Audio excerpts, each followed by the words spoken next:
Wah, Assalamualaikum bang. Sini ada apa bang?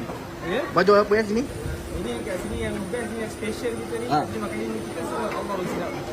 Jadi kita ada nasi lemak ayam, nasi kandar, kita ada nasi lemak sokong selamat yang baru ni. Dia mana? Kalau ayam goreng buat nasi lemak, Okey. ayam goreng, sotong, Okey. bubur telur. Dua telur. Boleh? Buat 2 set boleh? Boleh. Okey.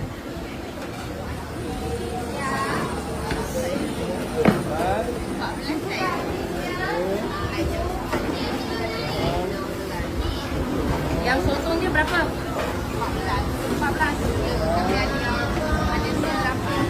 Sambal pak pekat-pekat kan. Ini memang pedas-pedas.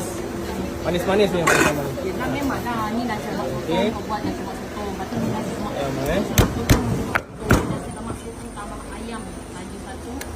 Sotongnya asin. Satu nasi lemak.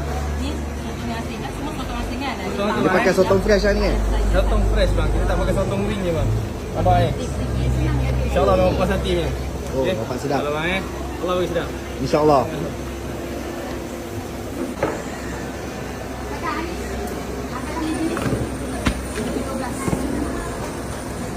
Oh.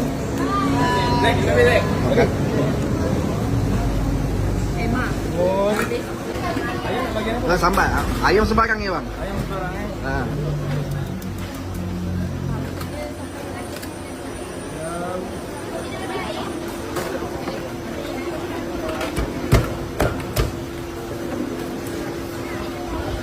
Itu masuk ke dalam polis Sina.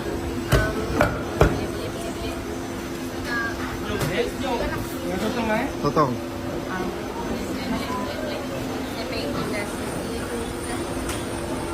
Okey bang, siap. Buat lagi satu Okey boleh. Terima kasih.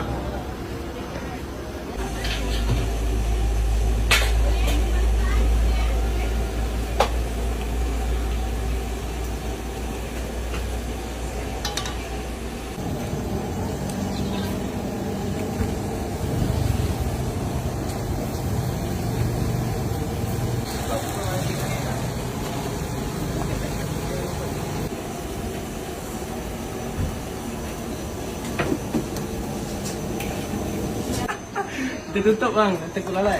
Masya-Allah. Ha. Baik.